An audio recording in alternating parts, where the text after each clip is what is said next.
आनंद रूपाय विश्व उत्पत्ति आदि हेतवे तापत्रय विनाशाय श्री कृष्णाय वयम नमः।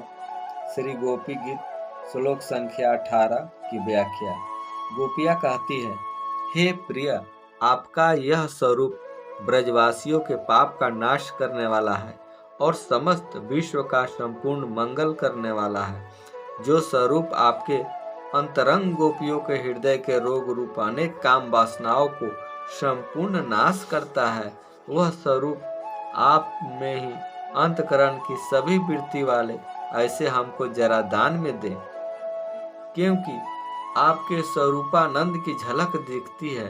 हे प्रिय आत्मन, आपकी इच्छा वाले हमारे हृदय का रोग का जो नाश करे वह औषधि हमें दो।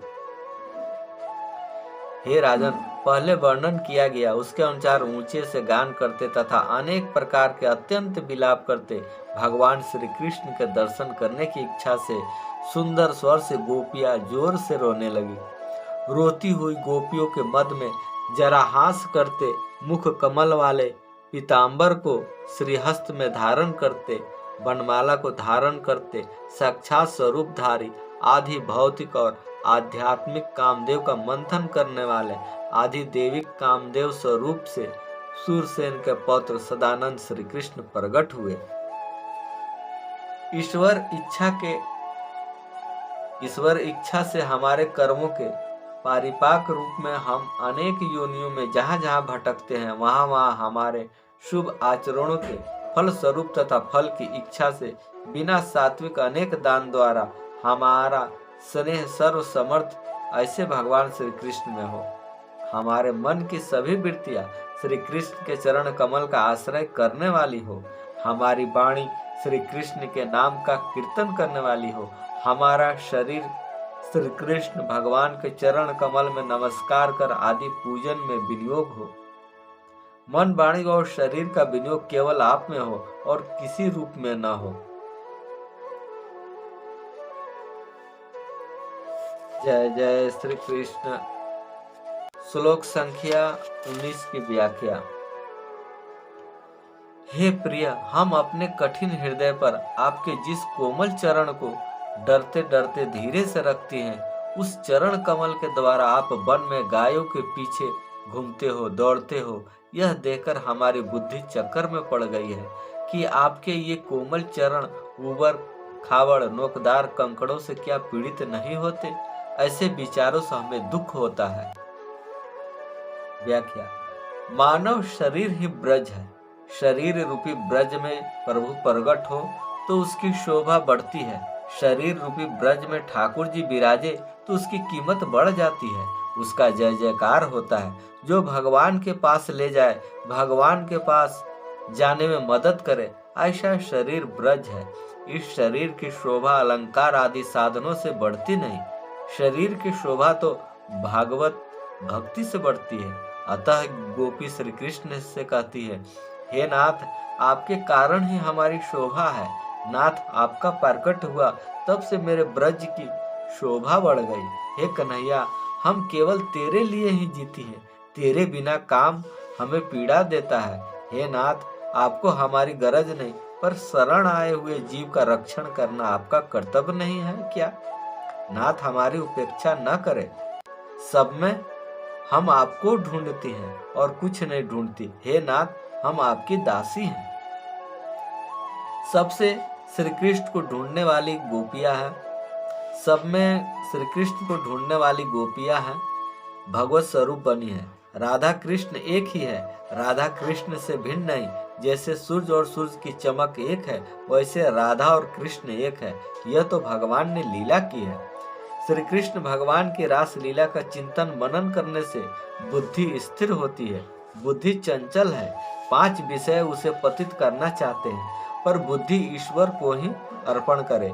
जीव का असली पति एक ईश्वर है।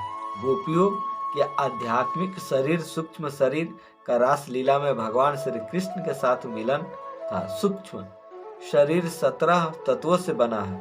5 कर्मेंद्रियां, 5 ज्ञानेंद्रियां, 5 प्राण, मन और बुद्धि, यह मन मरता है तब सूक्ष्म शरीर मरता है, मन मरता है तब भक्ति रस मिलता है। सुखदेव जी ने स्पष्ट कहा है कि गोपियों के भौतिक देह होने के बाद रासलीला हुई। यह जीव का मन से परमात्मा के साथ मिलन था। जिसका मन श्री कृष्ण ने हर लिया वे सब गोपियां हैं। परमात्मा की इस लीला का चिंतन करने से काम विकार का नाश होता है। जो धीर पुरुष ब्रजवासी स्त्रियों के साथ भगवान की क्रीड़ा को श्रद्धा युक्त होकर सुनता है या सुनाता है, वह भगवान श्री कृष्ण की परम भक्ति पाकर उसी क्षण हृदय के रोग रूपी कामदेव का त्याग करता है। रासलीला का श्रद्धा से साधन, श्रवण और वर्णन करने से भगवान के चरणों में परम भक्ति होती है और वह बहुत जल्दी अपने हृदय के रोग काम विकारों से छुटकारा पाता है। काम भाव सदा के लिए नष्ट हो जाता है। रासलीला के पहले अध्याय में हृदय के साथ और तीसरे अध्याय में वाणी के साथ गोपी गीत है। चौथे अध्याय में प्राण के साथ और पांचवें अध्याय में बुद्धि के साथ रमण है। इस प्रकार सबके साथ यह रमण है। ईश्वर से मन दूर हो तो यह बंधन के कारण है, ईश्वर के चरणों में मन रहे तो यह मुक्ति है। गोपियां श्री कृष्ण में मन रहकर काम करती है। मन को तब शांति मिलती है जब ईश्वर में स्थित होता है। ईश्वर से मन दूर हो तो बिगड़ जाता है। भगवान श्री कृष्ण लीला करते हैं, उसका यही तात्पर्य है। गोपियों को जब निवृत्ति मिलती है तब वह श्री कृष्ण लीला का चिंतन करती है, कृष्ण कीर्तन करती है। कृष्ण लीला जगत को भुलाती है और श्री कृष्ण का अखंड स्मरण करती है। गोपियां जगत को भूले और श्री कृष्ण को ही याद करे, इसके लिए यह श्री कृष्ण लीला है। अतः कृष्ण लीला में मन जोड़ देंगे तब जगत को भूलेंगे। शरीर कहीं भी हो पर मणिराम मन को गोकुल वृंदावन में भेजे। नंद बाबा वर्षों से इंद्र का पूजा करते थे। श्री कृष्ण ने बाबा को गोवर्धन पूजा की महिमा बताई। सब गोवर्धन पूजा के लिए साधन सामग्री एकत्रित करने लगे। इस गोवर्धन पूजा में काफी जल चाहिए तो श्री कृष्ण ने गोवर्धन नाथ की प्रार्थना की। तभी गिरिराज जी में गंगा जी प्रकट हुई।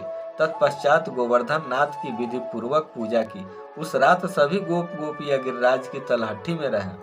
गोवर्धन पूजा इंद्र राजा को पसंद नहीं आई। ईर्ष्या के कारण उसे ब्रज भूमि पर मेघ बरसा दिया। अधिक पानी पड़ने पर सब घबरा गया।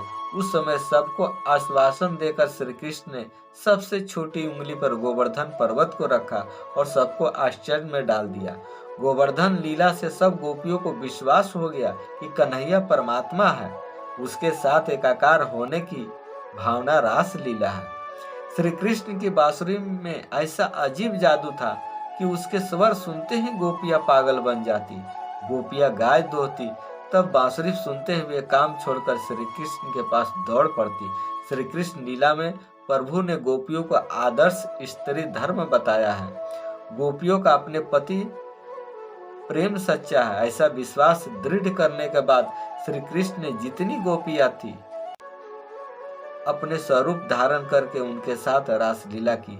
रासलीला में एक एक गोपी के साथ एक एक श्री कृष्ण थे। जय जय श्री राधे, जय जय श्री राधे, जय जय श्री राधे।